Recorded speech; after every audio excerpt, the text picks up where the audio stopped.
She was mocked in seat 12F until two fighter jets appeared outside her window, and everyone realized exactly who she was. The woman in seat 12F wasn't the kind of person you'd notice at first glance. That was the point. She preferred it that way. Her name was Commander Nadine Holt, though no one on the plane that morning knew it yet. To the other passengers, she looked like any ordinary traveler making her way from Dallas to Washington. Just another face in the shuffle of boarding calls and overhead bin shuffling. She walked with calm steps down the jet bridge, a small black carry-on at her side, her shoulders squared but relaxed.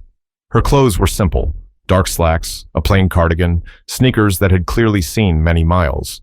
Her short, natural curls framed her face, and her expression was unreadable. She didn't move like a person in a rush, and she didn't carry herself like someone trying to prove anything. Yet, from the moment she reached her row, tension sparked. Seat 12F, window, first class. The man already sitting in 12D, a heavy-set businessman with a gold watch flashing on his wrist, glanced up at her, then at her boarding pass. "You sure you're in the right section?" he asked, his voice dripping with that polite kind of rudeness people use when they think they're being clever. "Yes," Nadine replied, her voice steady but not unkind. She didn't explain further. She didn't need to. She slid past him, settled into her seat, and placed her bag beneath the seat in front of her. But he wasn't the only one watching. A younger woman in 11E, 2 rows up, gave Nadine a once-over and whispered something to her companion. Both of them stifled short laughs. Nadine heard it. She always heard it. But she didn't look their way. It wasn't new. She had lived through moments like this more times than she could count. What they saw was a black woman in simple clothes. What they assumed was that she didn't belong in first class, that she was out of place among suits and designer handbags. What they didn't know, and what she had no intention of announcing, was that she had more hours in the sky than half of them combined. The flight attendants moved through the aisle, helping passengers store their bags. Nadine smiled politely when one of them offered to hang her cardigan in the closet, but she declined. She wanted it close. Airplanes were always kept too cold. As boarding finished, she leaned back, folded her hands in her lap, and closed her eyes for a moment. She wasn't sleeping. She rarely slept on commercial flights, but she liked to slow her breathing and let her mind grow quiet. Her body had been trained for discipline. Years of service in the Air Force had built a rhythm inside her that didn't go away, even in civilian life. But discipline didn't stop the whispers. The businessman next to her shifted in his seat, adjusting his belt. "You fly often?" he asked casually, not out of friendliness, but out of suspicion. "Often enough," Nadine replied, without opening her eyes. He gave a half smile, shaking his head as though amused. "Well, you picked the right seat. Best one on the plane." She opened her eyes, looked at him just long enough to register his expression, then nodded once before turning her gaze out the window. The conversation ended there. What no one realized in that moment was that this quiet passenger in seat 12F wasn't just another traveler. She was a former squadron commander with a record that demanded respect, even if none of the strangers around her were offering it. And before the flight was over, every last one of them would learn exactly who Nadine Holt was. But trouble in the skies has a way of revealing the truth, and before long, 12F would no longer be ignored. The seatbelt sign dinged on. The plane pushed back from the gate, rolling slowly toward the runway at Dallas Love Field. Nadine adjusted her seatbelt, keeping her movements small, controlled. Around her, conversations picked up like a low current, people catching up on work calls, scrolling through phones, talking about nothing and everything at once. She stayed quiet, but quiet didn't mean invisible. The man beside her, his name, she later overheard, was Douglas Keene, cleared his throat, turned slightly toward her. "So," he said, "Washington, huh? Business or pleasure?"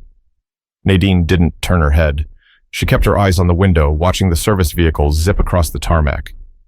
"Neither," she answered evenly. Douglas let out a short chuckle. "That's vague." "I like vague." He shifted again, clearly unsatisfied. "You live there?"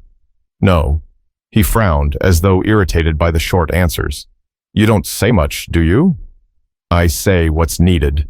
His eyebrows lifted, and for the first time his voice sharpened. "Well, all right then."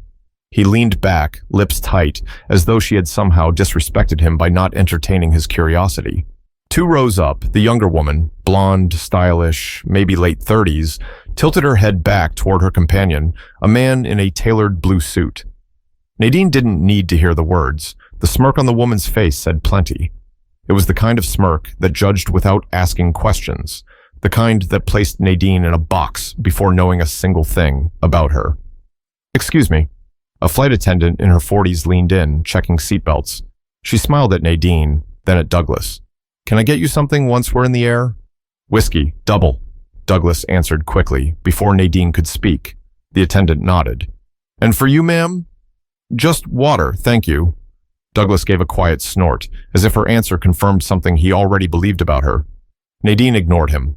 The plane turned sharply, pausing at the runway. Engines roared, the pressure built in the cabin. Nadine took a deep breath, steadying her chest the way she always did before takeoff. The nose lifted, the ground dropped away, and soon they were climbing into the blue. Minutes passed. The seatbelt light flicked off. Attendants began their service. Laughter trickled from row 11. Nadine glanced up only when she heard the words, "Probably upgraded by mistake." The blonde woman's voice wasn't loud, but it carried. Nadine's jaw didn't move. She didn't react. Douglas chuckled in agreement. "Yeah, happens sometimes." Nadine finally turned, not to the blonde, not to Douglas, but straight ahead, her eyes fixed on nothing in particular. She had heard worse in her career. She had endured far more than whispered insults in an airplane cabin. The trick wasn't silence. It was choosing when to break silence. Douglas leaned closer, dropping his voice. "Don't take it personally. Some people just aren't used to seeing—" He cut himself off, but his meaning was clear. His eyes flicked briefly over her skin, her clothes. Nadine's gaze snapped to his, sharp and unflinching. "Some people don't need to be used to it," she said firmly. "They just need to mind their own row." Douglas blinked.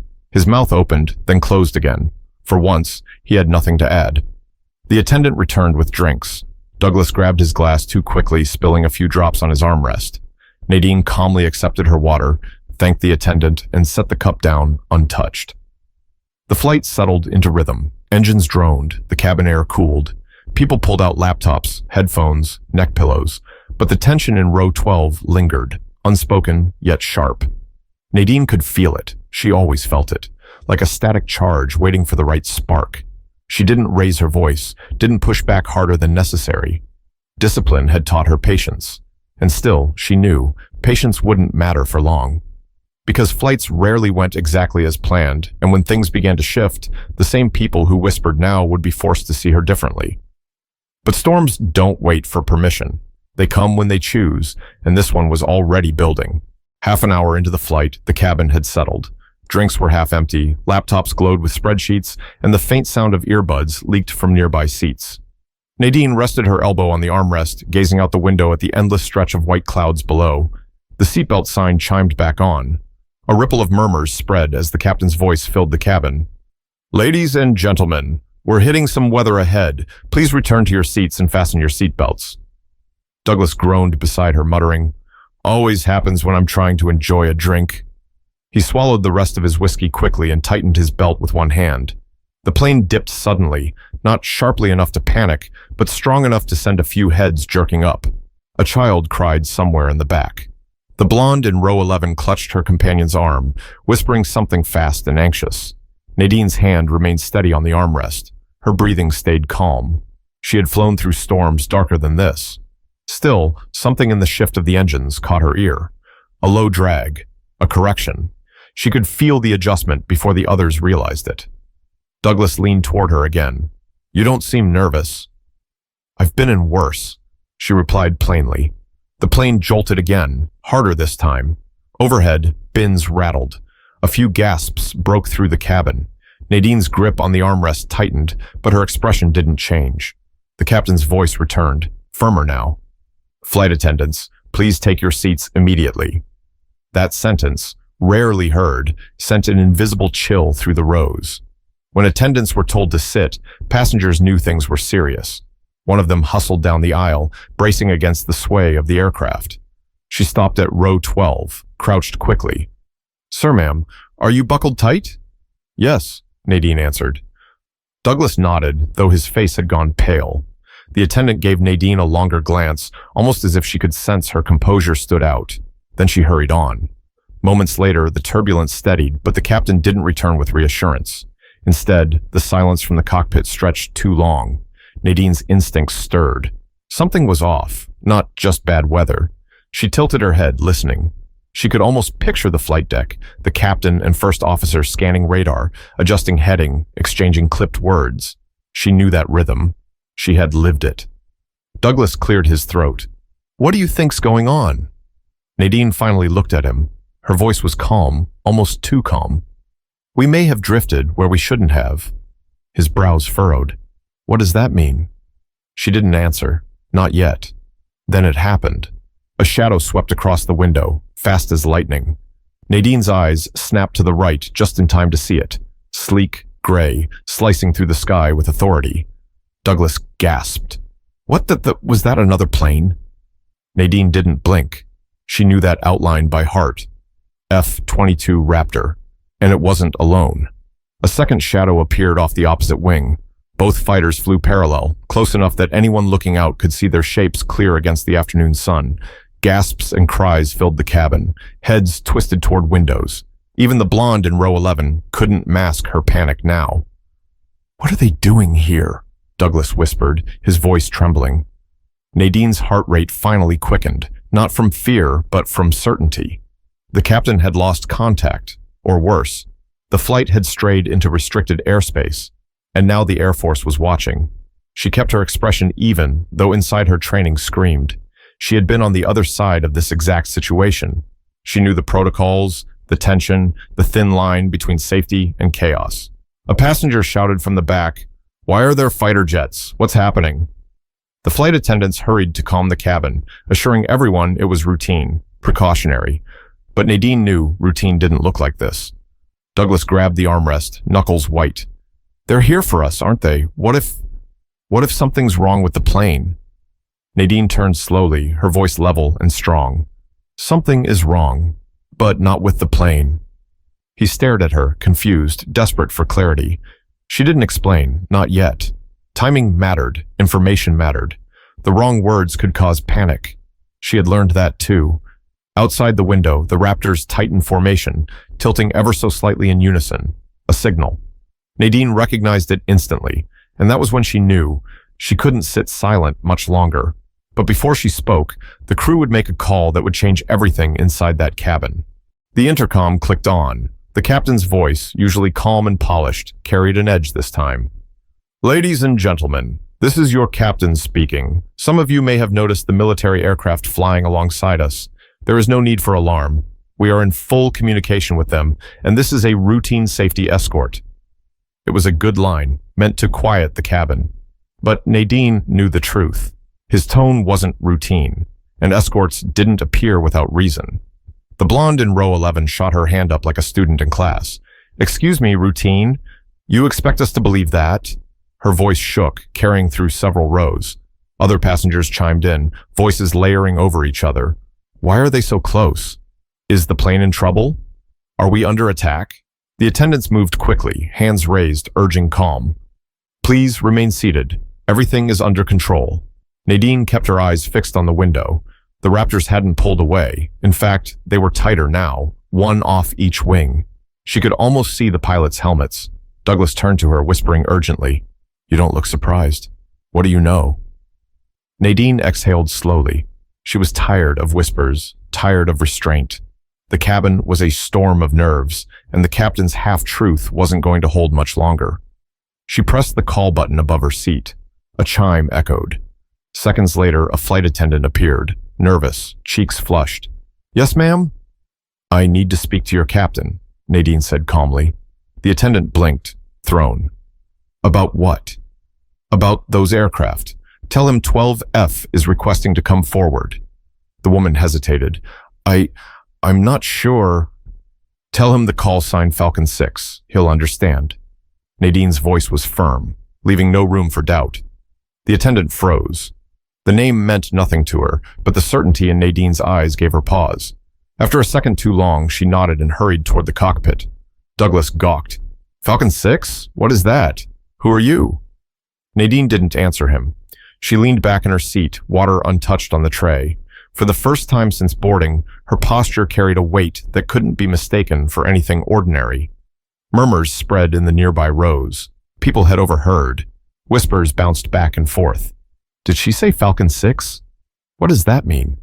Minutes later, the attendant returned, more composed this time. The captain would like a word with you. The entire row turned their heads as Nadine unbuckled, rose smoothly, and stepped into the aisle. She didn't rush. She didn't need to. Every move she made was deliberate, measured. Douglas muttered under his breath, "Unbelievable." The blonde in 11E stared openly, her earlier smirk gone. As Nadine approached the cockpit, she could feel eyes burning into her back, questions flying in silence. Who was she? Why was she being invited forward when everyone else was told to stay seated? The door cracked open, just enough for her to slip inside. It shut behind her with a thud, locking the passengers out. Inside, the cockpit was tense. The captain, a man in his 50s with graying hair at the temples, looked up quickly. The first officer gave her a nervous glance. "You said Falcon 6, the captain said without preamble. "Yes." Nadine met his eyes squarely. "And I see your escorts have made visual contact." His brow furrowed. "You're Commander Holt?" She gave a single nod. "Retired. But yes." For a beat, the cockpit fell quiet except for the steady hum of instruments. The captain leaned back, exhaling. "Well, that explains why they're asking for you." "Good," Nadine said simply. "Patch me through." The first officer hesitated. "Ma'am, with respect, we're not supposed to. Protocol says you keep the cabin calm and coordinate with escort. You've got a calm problem back there, and you've got Raptors asking questions you can't answer. Patch me through." The captain studied her for a long moment. Then he nodded to his co-pilot. "Do it." The first officer flicked switches, static filling the headset. A moment later, the line opened. Nadine leaned closer, her voice carrying the authority of someone who had spoken this language her whole life. "Raptor flight, this is Falcon 6. Confirm visual." The cockpit went silent, waiting. Then a voice crackled through, sharp but respectful. "Falcon 6, ma'am, is that really you?" The captain's eyes widened. Nadine's lips lifted the slightest bit. "Still here." But respect was one thing. What mattered now was why the Raptors had been scrambled, and the answer wasn't going to ease anyone's nerves. "Falcon 6, ma'am, it's an honor." The pilot's voice over the secure channel carried both relief and disbelief. "We've been ordered to verify your presence. Stand by." The captain leaned closer to the mic. "So it's true? They scrambled Raptors for you?" Nadine's gaze stayed fixed on the panel, steady as ever. "They scrambled Raptors because your route cut across restricted airspace near Langley. But when my name came across the manifest, someone up the chain realized they had another option." The first officer stared. "You mean you?" She nodded once. "Me."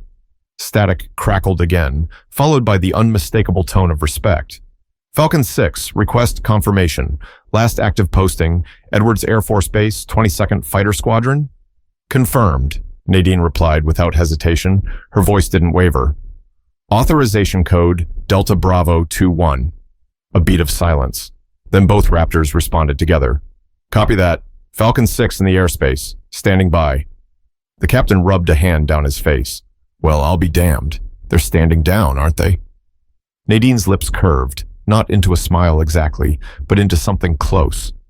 "They'll escort us safely, yes, but your passengers won't stay calm unless you give them more than routine lines."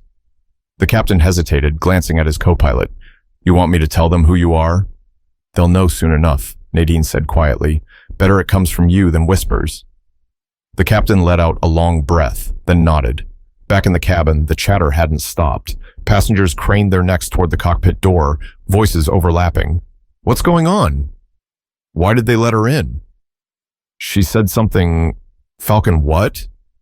Douglas shifted in his seat, arms crossed tight. "She's not just some passenger," he muttered, though his voice carried more confusion than accusation now. The blonde in row 11 shook her head. "I don't buy it. She's just bluffing." Her companion whispered back. "Then why did the crew let her in?" A sudden chime silenced them. The captain's voice filled the cabin again. "Ladies and gentlemen, I owe you more clarity. The Air Force aircraft outside are here as precaution, yes, but not because of mechanical failure. We briefly entered controlled airspace, and standard procedure brought them alongside. I assure you the situation is stable.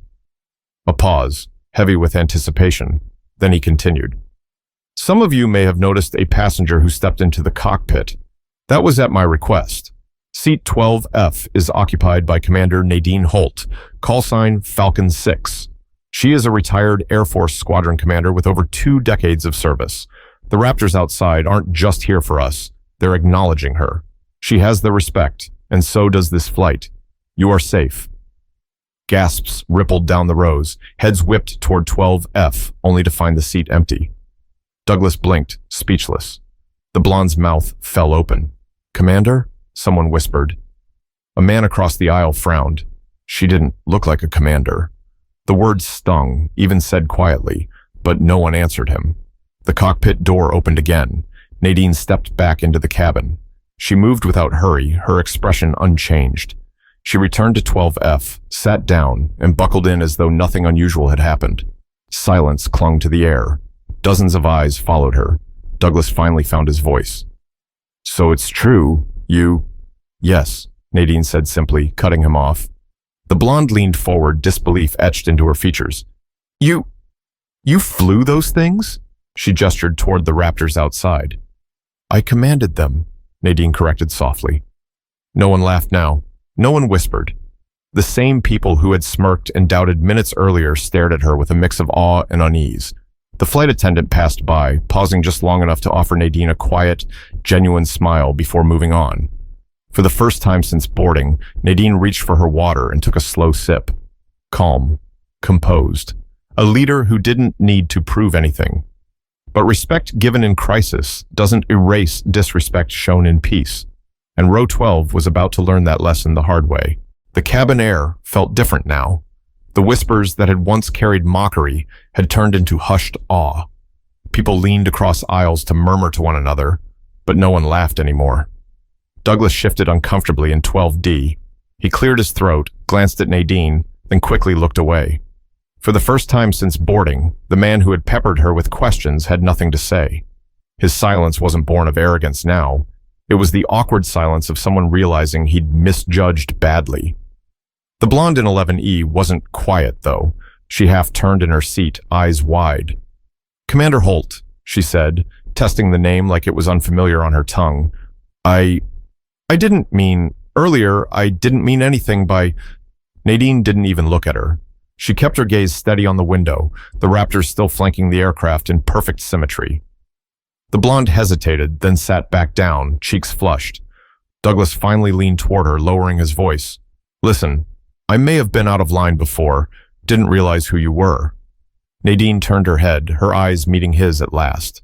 You didn't need to realize who I was to treat me with respect, she said calmly. Douglas flinched slightly, then nodded. Fair enough.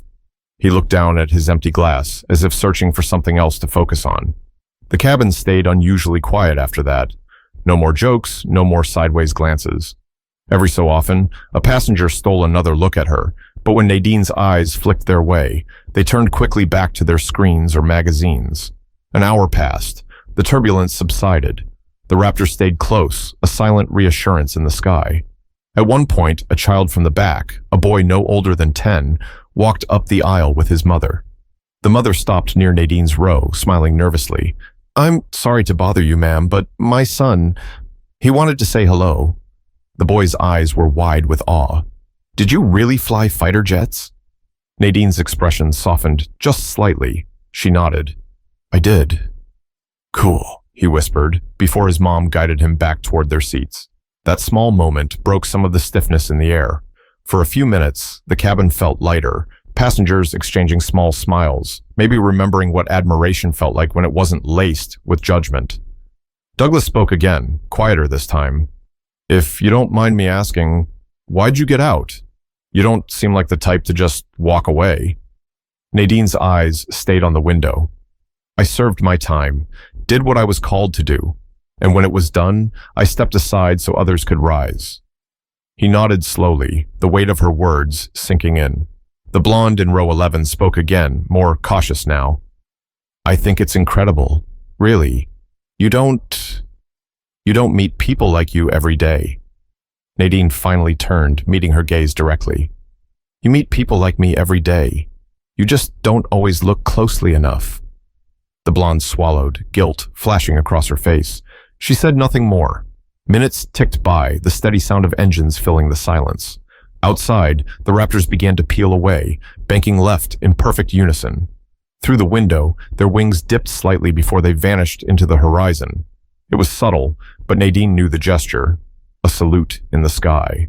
The captain's voice returned. Ladies and gentlemen, we've cleared the restricted zone. We'll continue safely to Washington. I'd like to thank our escort for their professionalism and thank one very special passenger for her service. The cabin erupted in applause. Some clapped lightly, others with fervor, but the sound swelled until nearly everyone joined in. Nadine sat still, her hands resting on her lap. She didn't clap with them, didn't bow her head, didn't bask in the recognition. She simply let it happen, quiet and composed, eyes fixed straight ahead. Douglas leaned over again. Guess that's what respect looks like. Nadine didn't answer. She didn't need to. But respect in a moment doesn't erase the lesson that came before, and Nadine knew the real message of 12F wouldn't be applause, but accountability. The rest of the flight passed in a kind of uneasy quiet. Passengers scrolled through their phones, pretended to read, or stared blankly at the seat in front of them. But the truth was, no one's mind was on the in-flight magazine or their next meeting in Washington. Every set of eyes had at some point drifted back to 12F. Commander Nadine Holt sat as she always had, still, calm, unshaken.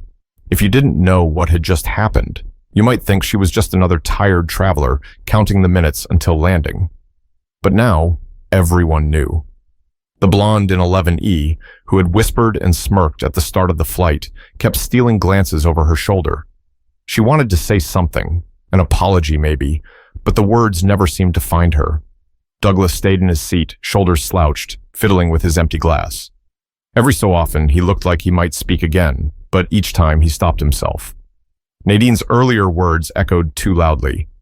You didn't need to realize who I was to treat me with respect. When the wheels finally touched down at Ronald Reagan National Airport, the applause that had filled the cabin earlier didn't return. Instead, there was a heavy, reflective silence as the plane taxied to the gate. The seatbelt sign dinged off. Passengers stood, stretching, reaching for bags.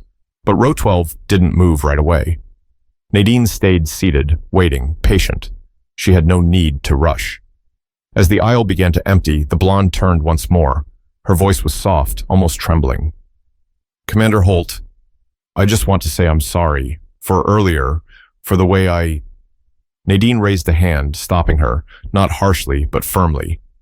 Don't apologize to me because of what you learned today. Apologize to yourself for what you assumed before you knew. The blonde's eyes welled with tears. She nodded silently and moved on. Douglas lingered, awkward and restless. Finally, he said, You know, I thought respect was earned. I didn't realize it could also be lost so quickly. Nadine looked at him, her tone steady.